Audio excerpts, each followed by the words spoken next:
बारिश की एक हल्की सी ओट अभी भी शहर की सड़कों पर चमकती रहीं। पानी की बूंदें सड़क की कीचड़ धूल को चमकदार मोती बना रही थीं। वहां पुलिस स्टेशन की वेटिंग रूम की बोझिल हवा में कुछ लोगों की आवाजें आ रही थीं, पर किसी के कान में वे आवाजें खासी ध्वनि नहीं बना रहीं। नमस्ते सर, इंस्पेक्टर साहब से मिलना था। साहब राउंड पर गए हैं, आप यहीं बैठकर वेट कर लीजिए। कांस्टेबल की आवाज में वो थकान थी जो महीनों की नासुनवाई और व्यवस्था के बोझ से आती है। रमेश कपड़ों के मुड़े हुए कॉलर में बैठा था। उसके हाथ कड़क 1.5 साल की काली फोटो पर चिपके थे।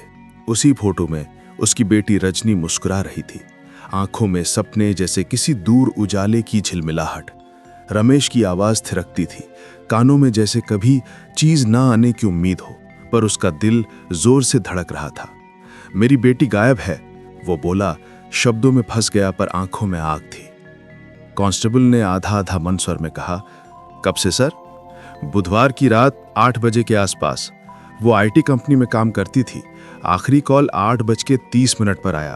बोली थी कि थोड़ी देर में घर पहुंच रही हूं। फिर फोन बंद। रमेश की आवाज टूट आई। कांस्टेबल ने नकलूत सा नोट लिया, फिर माथे पर हाथ लगाया। हम चेक कर रहे हैं सर। चौकी वालों ने पहले कहा कि लड़की भाग गई होगी, पर मैंने आपको कहा था कि ये मामला। उसने शब्द बीच में ही रोक दिए, क्योंकि वो जानता था कि किस तरह के बयान गरीब परिवारों के लिए मौत के ढक्कन होते हैं। अगले दिन सुबह कंट्रोल रूम से जो फुटेज मिली, उसने सारे शक के दिए और उम्मीदों की लौ दोनों जला दिए। 8:42 पर रजनी गेट नंबर 4 से निकली। सीसीटीवी पर वो दिखी, झोला कंधे पर, मोबाइल पर ध्यान, सीधा मोबाइल शॉप की ओर।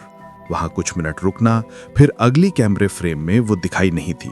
मोबाइल शॉप और बस स्टॉप के बीच की सड़क की 20-25 मीटर खंड में उसका फोन और आईडी निकले, जैसे किसी ने उसका जीवन वहीं छोड़ दिया हो।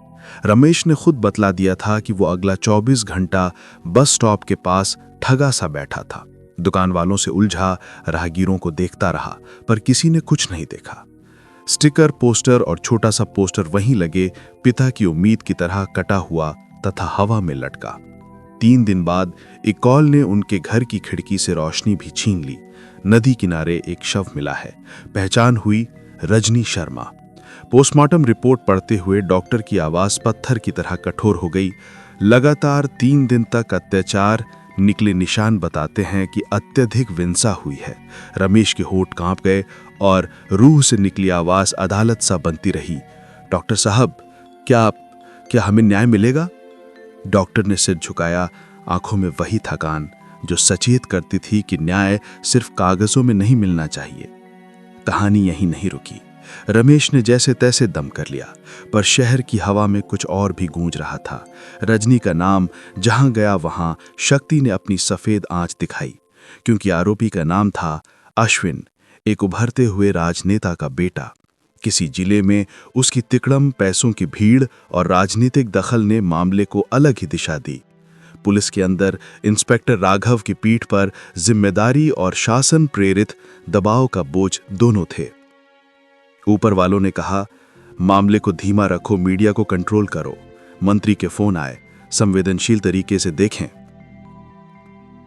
राघव ने जमीन पर खड़ी उस कागज की डिग्री देखी, फिर उससे निकलते हुए पुराने नियमों की गंध सुनी। पर इंस्पेक्टर के भीतर कुछ था, पिता जैसा, जो कभी नहीं चाहता था कि किसी की बेटी उसके सामने चिल्लाते हुए रोए और न्याय की मांग में अकेली रह जाए। राघव ने सबूतों की डबल जांच शुरू कर दी।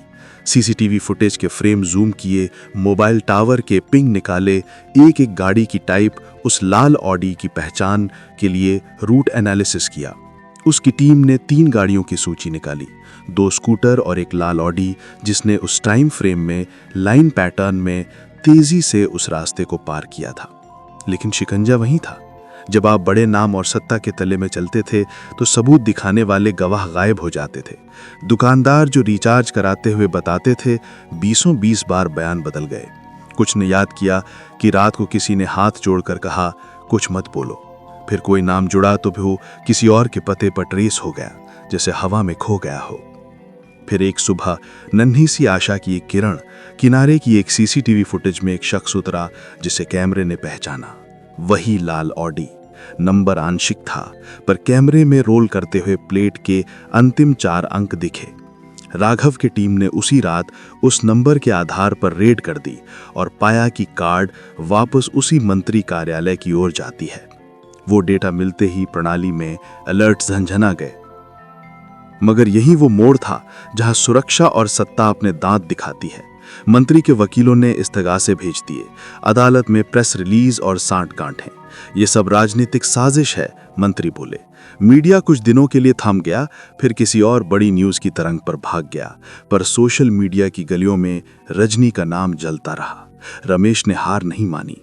वो हर सुबह पोस्टर चिपकाता, लोगों के घर घर जाता। कहीं से कुछ वक्त सपोर्ट मिला तो एक युवा पत्रकार अन्नू ने शुरुआत की। उसने रमेश की आवाज़ को माइक्रोफोन दिया और उसकी बातें उन लाखों स्क्रीन तक पहुंचाईं जो सरकारी चैनलों की खबरों में छोड़ी गई थीं। अन्नू ने रजनी की कहानी को एहसास से शब्द दिए। पिता की उम्मीद, सिस्टम की बेवफाई और राजधानी की सड़क पर एक लड़की की आवाज़। कुछ हफ्तों में मामला सोशल मीडिया ट्रेंड बन गया। #जस्टिस फॉर रागनी, #नैना की आवाज़। हजारों लोग सड़कों पर आए। प्रदर्शन, मोर्चे और नागरिक दृष्टिकोण ने राजनीति के किले को कंपित कर दिया। तब अचानक मामला अदालत के कक्ष में लौटा और उस लाल ऑडी के मालिक के खिलाफ गिरफ्तारी वारंट जारी हुआ। दबाव के चलते कुछ सुराग दबे नहीं रहे। फिर जो हुआ वो कोर्ट रूम का सच था। गवाहों के बयान, मोबाइल लोकेशन, फोरेंसिक रिपोर्ट और पोस्टमार्टम की भयावह रिपोर्ट जिसने आरोपी के कदमों को सिरे से पकड़ लिया। मंत्री ने अपनी पूरी मशीनरी चलाई, पर जनता की निगाह, अन्नू और रघुवर जैसे जुझारू पुलिस वालों ने हवा के सहारे नहीं छोड़ा। अंतिम सुनवाई का दिन आया। कोर्ट हॉल में लोग थे। रमेश आंखों में समंदर की थकान पर नई आग, अन्नू नोटपैड में हर शब्द दर्ज करता हुआ, राघव थके पर दृढ़ और प्रतिवादी की मेज पर ठंडी शक्ल बदलती चेहरे। जब सजा की घड़ी आई, जीवन पर्यंत कारावास, रमेश के पेट में एक अजीब सुकून आया। पर सुकून के साथ एक ठंडी खाली जगह भी थी। उसकी बेटी वापस नहीं आई थी। वो रात जब रमेश देर सा चुप बैठा, उसके हाथ में रजनी की फोटो थी। उसने आंखें खोली पर उसका चेहरा अब नर्म रोशनी में नहीं था। उसने कोर्ट के बाहर भीड़ को देखा, वही लोग जिनके जोर से आखिर आवाज उठी, और उसने कहा, ये जीत मेरी नहीं है, ये जीत उस हर नैना की है जिसकी आवाज दबी रही थी। कहानी यहीं समाप्त नहीं होती। रमेश का जीवन आगे की राह में दाखिल हुआ। उसने एक संस्था बनाई जो परिवारों को पुलिस और कानूनी सहायता देती थी। अन्नू ने कई रिपोर्ट प्रकाशित की। राघव को हिसाब किताब में बड़ा पद मिला, पर उसने कहा, ये पद मेरे नहीं, जिम्मेदारी का प्रमाण है। और शहर के उन किनारों पर जहां संवेदनशीलता और नीम की छाया एक साथ थी, वहां कुछ परिवर्तन की चिंगारी थी। छोटी छोटी सफलताएं, कानून की नज़र और सामाजिक चेतना। पर कहानी का असली संदेश उस शोर में नहीं था, वो उस खामोशी में था जिसमें एक पिता ने अपनी बेटी की तस्वीर थामे न्याय के लिए लड़ते हुए सीखा कि कभी कभी सच को जगाने के लिए सिर्फ रोने से अधिक आवाज़ चाहिए। और जब आवाज़ एक साथ उठती है, तब सत्ता के गढ़ भी ढहते हैं, भले ही देर से, पर ज़रूर।